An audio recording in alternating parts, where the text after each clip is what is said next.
tell me I'm wrong. But when you've started to tinker with the idea of fermenting your own vegetables, any hesitation you have usually boils down to 3 fears. Is this gonna taste gross or be way too smelly? How do I know this ferment I made is even safe to eat? What is this I hear about jars leaking or bulging? Over the next few minutes, I hope to eliminate all of those worries. In this video, I'm going to share 3 incredibly easy and delicious vegetable ferments that you will not be able to get enough of, ranging from mild to savory flavor. So if you haven't tried fermented celery stuffing or barbecue chipotle kraut, and this kimchi recipe I'm gonna share, or you just need new meal inspiration to incorporate fermented foods at every meal, I've got you covered there too with 8 lunch and dinner ideas that will work for any diet and taste palette. Since we've got a lot to cover, I'd like us to jump right in. And don't worry about writing anything down. I've linked a free fermentation cheat sheet that you can download below. First up is celery stuffing, which yes, seems like a tall order for a vegetable ferment, but it fully delivers substantial flavor from the sage and the thyme that we'll use that is suggestive of a turkey dinner. I know we might not know each other, but come here.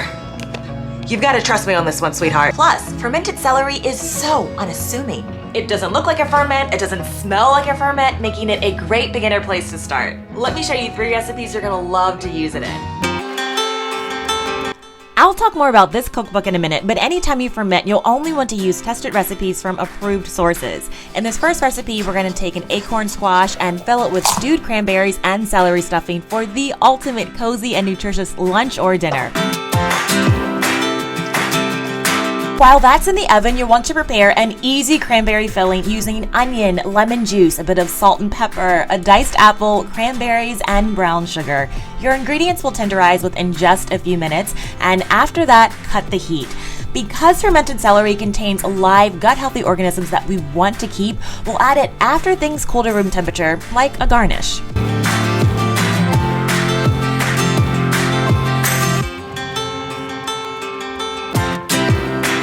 I had to pop in here real quick because this is amazing. It's like a savory Thanksgiving stuffed in a vegetable. It is,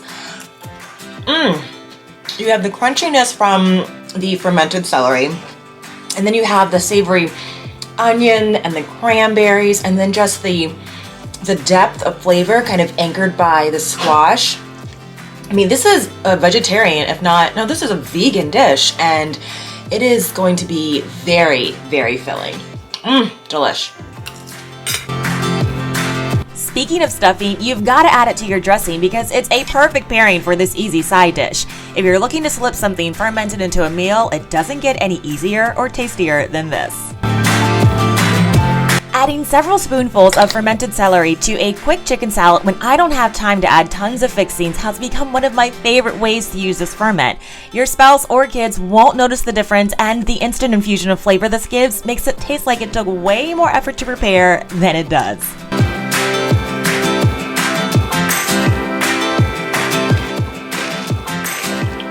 I won't ever be without fermented celery again because it's actually an ingredient that I use a lot, like in soups or hot or cold salads, pasta dishes, or raw with peanut butter or goat cheese. But it too often spoils on me in the fridge because I don't use it in super large quantities, so that doesn't work, and then putting it in the freezer makes it lose its crunch, so fermented celery is definitely the way to go. Honestly, one of the most attractive things about vegetable fermentation is its minimalism. You just need a good recipe, salt, jars, and lids. But speaking of recipes, you'll only want to use tested ones from approved and reliable sources like the US Department of Agriculture. Look, okay, I have fallen down a fermentation rabbit hole, so I'm not going to share how many fermentation books I have, but I will share the best one. You've got to get Fermented Vegetables. Creative recipes for fermenting 64 vegetables and herbs in krauts, kimchis, brines, pickles, chutneys, relishes, and pastes. A must for me is a highly visual cookbook, and this delivers tons of detailed step-by-step photographs.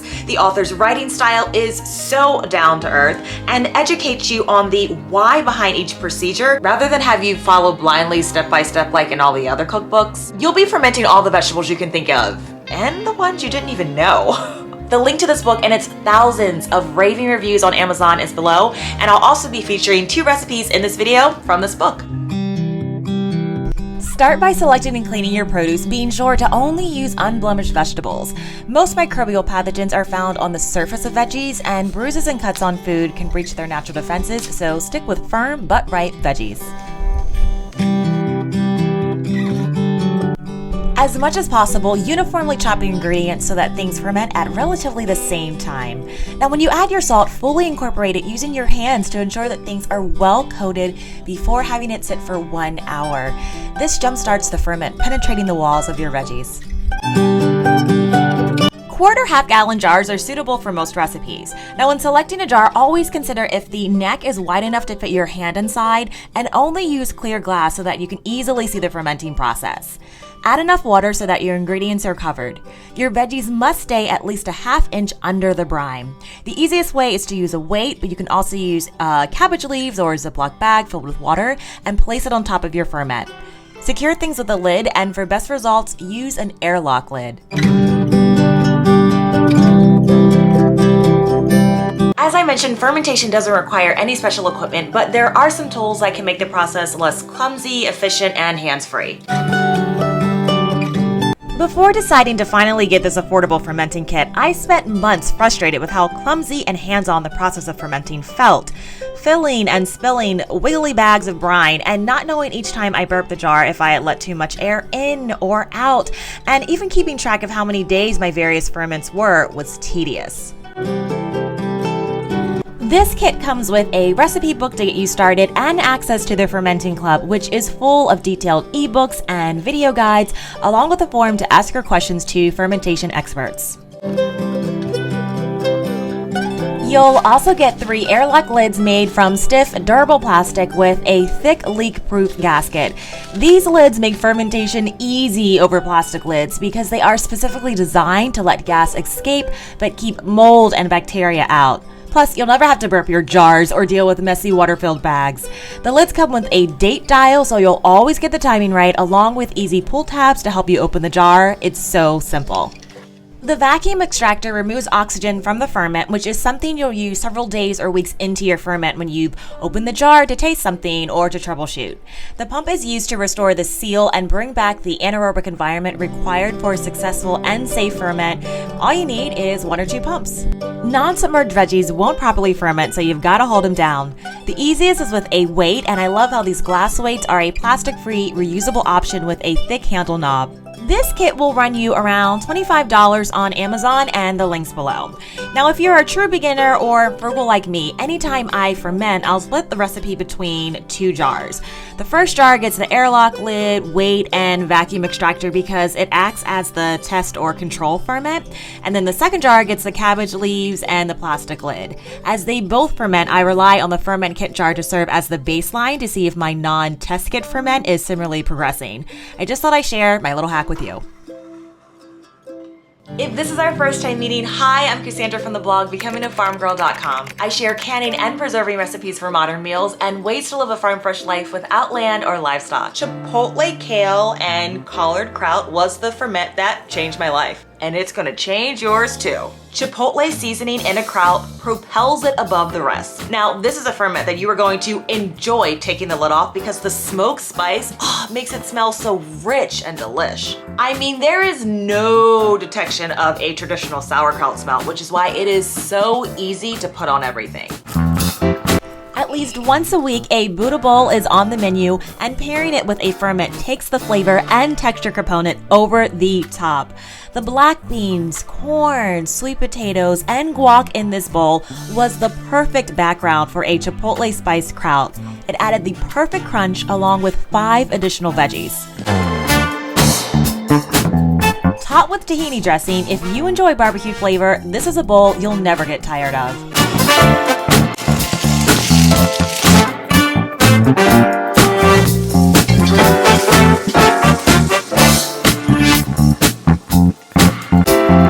I think you can start to see where I'm going with this easy lunch or dinner.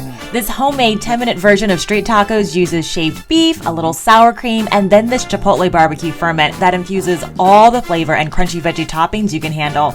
You've got to try this one.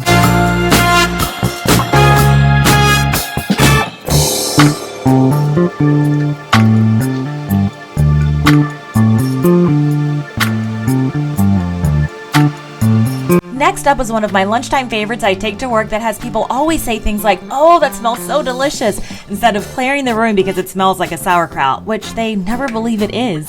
I like to use a green spinach wrap and stuff it with hummus and leftover veggies. Then I add my barbecue kraut and it's a wrap. This is proof that healthy is delicious.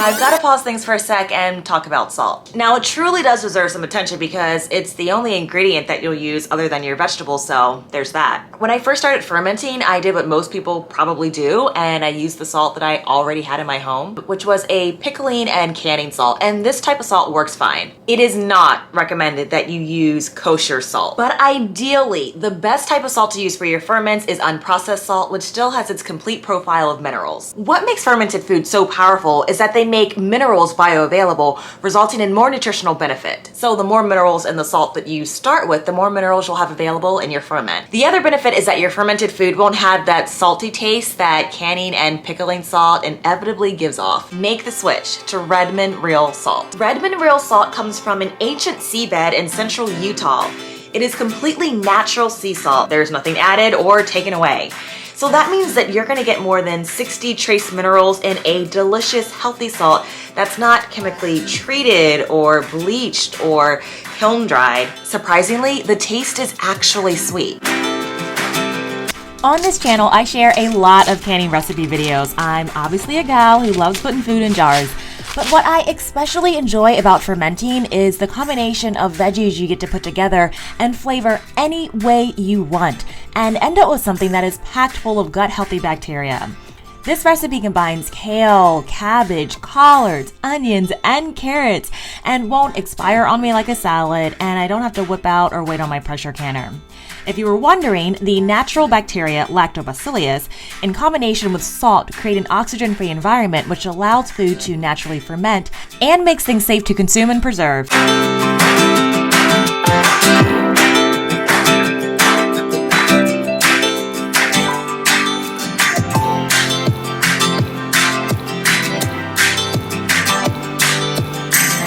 Depending on what you're fermenting, the process can take anywhere from 3 to 30 days.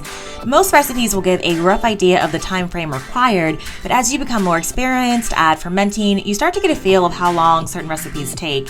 Now, your specific environment, such as temperature, will alter the time required, as well as personal preferences as to how you like your batches to taste.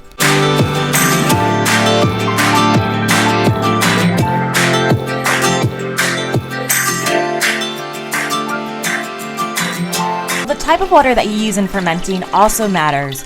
Good options include bottled, spring, well, or filtered water from a Berkey, which is what I use. Stay away from distilled and tap water, which contain chemicals that could kill your ferment.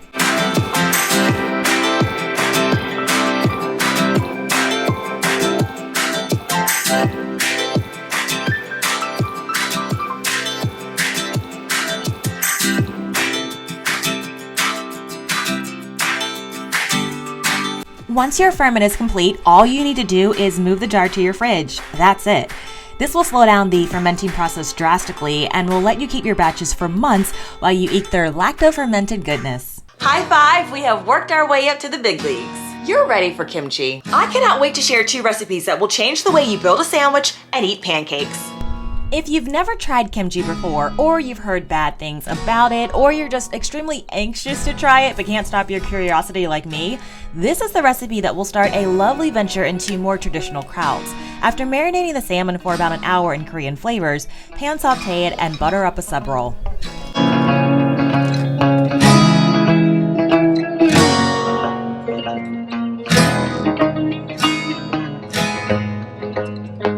The main flavor notes you'll find in kimchi include sour, spicy, and umami, which balance and cut through the fatty and filling salmon and avocado.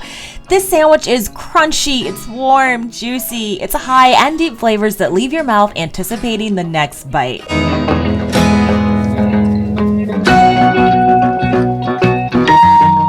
That sandwich makes me so happy. I still can't believe I'm eating and loving kimchi.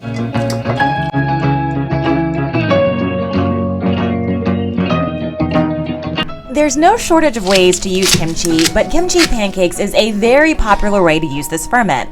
I made a simple batter, chopped up my kimchi a tad more, and then I folded it into the batter. Next, I scooped and dumped the batter into a heavily oiled pan and cooked until done.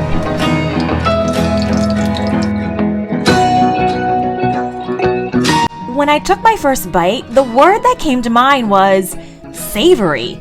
The leading notes are the sweetness of the batter and the spice from the kimchi, followed by these lighter, tangy, sour notes that, y'all, it just works.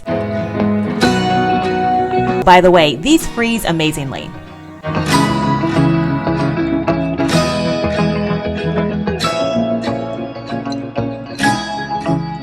You know you're curious about those, and yes, they are delish. The Fermented Vegetables cookbook I referenced earlier leads you step by step through this Napa Cabbage recipe. It's beginner friendly and big on flavor while still being in that mild to moderate spicy sour range.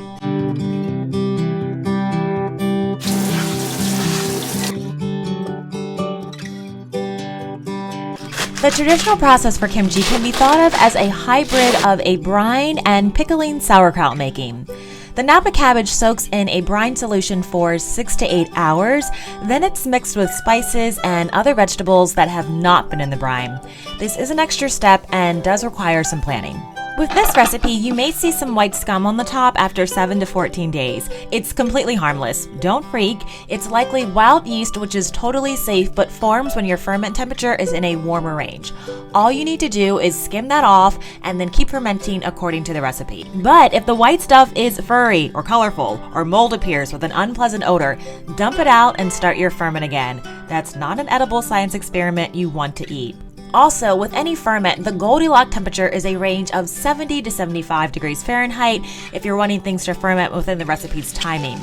Lower than 65 to 60 degrees Fahrenheit will take your ferment considerably longer, and any higher will increase the risk of spoilage. To know if your ferment is done, start by referring back to what the approved recipe you used recommends. Generally, you should give your ferment 7 to 10 days just to marinate, untouched, because specific veggies have different salinity timelines within the 2 to 5% salt to water ratio. You'll start to see bubbles foaming around day 2 or 3, which is a sign that the good bacteria are at work. After a week or so, start taste testing. When it gets to how you like it, move things to cold storage. Fermenting at home is truly easy, fun, and delicious once you have a great recipe and a few tools. So get started right now by grabbing your copy of my free fermentation cheat sheet, which summarizes everything I shared here in the video. I'll see you in my kitchen or garden soon. Take care, friends.